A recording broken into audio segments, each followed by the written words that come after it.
Hello there and welcome. This is the final lesson of our eBay dropshipping course. Over the past lessons, we have covered everything from setting up your account to optimizing listings, handling customer service, and so on. Everything that is in the course. Now it's time to tie it all together and talk about the final goal of an eBay dropshipper. By the end of this lesson, you will have a clear understanding of what success looks like in this business and how to build a sustainable, profitable dropshipping operation. Let's dive in. So, let's start by defining success for you. So, one of the pillars out of 3 pillars, which is very important, is profitability. Earn more than you spend, obviously. If you can't do this, your business is not a sustainable business. So, this means consistently earning more than you spend on fees, products, and other expenses, and knowing how to manage them. We have taught you that in the eBay store subscription and what plan to choose depending on how many listings you plan to list. What you can do is calculate basically what are you paying and how much do you need to earn for each product or per each listing. That will give you a good and rough understanding of what profitable means for you. In your case, it could be different from another, and so on. You might be selling items that cost more, for example, from Home Depot and Walmart, other than people will be selling items that cost less, so they will have to do much more volume than you, obviously. So that's point number 1. Scalability, grow without limits. So this is the ability to grow your business without being limited by time, resources, or eBay's selling limit. That's understanding when to contact eBay about your store limits, when to get an eBay store subscription, and so on. Just make sure that whenever you reach the limits of your box, you go to another space and don't stay comfortable in your position. It is a very, very important thing. Because if you do, you're not going to grow. And if you're not going to grow, what's the purpose of running the business anyway? Keeping it at the same level is no use. Make sure that you grow and make sure that with every step you learn lessons, you learn from your mistakes because they're going to happen either way. We got the third point here, which is sustainability. Not this type of sustainability, but the type of thrive and long term. Even though you're trying to grow, don't grow so fast that you end up crashing. Make sure, as I said, that you learn from your mistakes so they don't compound over time. Because if they do, the mistake might be very, very huge and it might kill your business.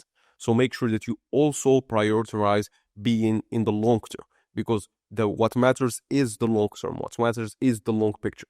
You might not be very successful right after watching this course, but you might be successful after 1 year, 2 years, after a season. That's what matters. Sustainability is what matters. Consistency is what matters. You need to be consistent day on and day out, day on and day out. 30 minutes a day, 1 hour a day, this is what it takes. And that's about it. So we've got the second point right here, which is about building a profitable business. So we've talked about this throughout the course, and you need to make sure that you understand those points very, very clearly. To build a profitable business, there's 3 pillars again. There's the first one, product selection. I've taught you how to do that with Zik Analytics. So choose products with high demand and good profit margins. Use tools like Zik Analytics, as I showed you, to identify those winning products. Find sellers that are doing very, very well, and make sure that you track them and make sure that you visit them every single day. Understand the market, keep up with the market. Don't sleep on it. Make sure that you keep doing this every single day, because one day it will just click. You will have an eye for everything. Everything will start looking very, very clear. You'll understand why are certain products doing well, why are certain products are not doing well, and so on. Because this is just baby steps. This is the first steps that you're going to be taking in your eBay dropshipping business. So the second point right here is cost control. As I said, optimize fees, shipping, and supplier costs. Understand what supplier works for what products. Understand the return shipping policies, the shipping policies, everything around that. Make sure that you have those policies set correctly so that even if something goes wrong, and in the case that you're not responsible for it, you have the right proof and you have the right policies in place for you not to lose money.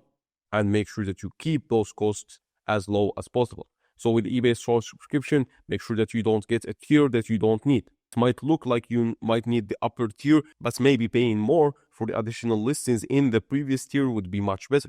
So keep that in mind. Everything around this you have to calculate.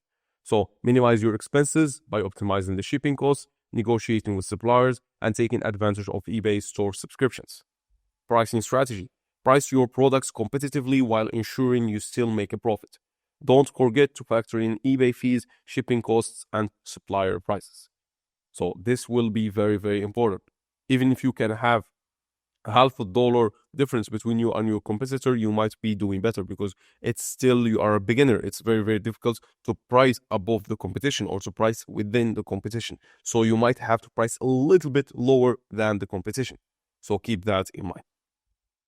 So multiple stores is also one of the next steps that you might look at. Having multiple stores is a very, very important thing when the first store, again, when the first store is doing very, very well. So that could be, as you see right here, maybe 3 stores or maybe even more, maybe 2 stores, one in the niche and one in a complementing niche that you might drive the first customers to the second store. And that's very, very important once you're doing very well with the first store. Do not try to branch out before you are having a good foundation, because at that case, at that point, you will just crumble down. The pressure will just crumble you. So focus on just one and make sure that one is working very, very well. So, and the last thing that I want to really, really, really emphasize in this course about is the long-term game. You are not playing a very, very short-time game. This is a very long-term game. What's going to make you win is word of mouth and solving problems. So your reputation is going to equal your sales. If you have a bad reputation, you are not going to make sales. I promise you that. I promise you that. You can look into eBay, you can look into every seller using Zik Analytics, and you'll find that every seller that's doing a volume that's 10,000 plus is having a good reputation. That you'll see they have 99% of positive feedback. They don't have very bad feedback whatsoever because their priority is the customer, because the customer is the person who makes or breaks your business, because you are serving them. They are giving you money for the service that you are providing. So please, please understand that. The long-term game is a very important game that you need to be playing. If you play the short-term game and you don't prioritize customer support, you don't prioritize their satisfaction and so on, you will lose the game overall. Because those customers, if they leave a bad feedback on your store, game over. Especially at the start, it shows that there's something flawed. So make sure that you understand that very, very correctly. As I said, word of mouth is a very important thing.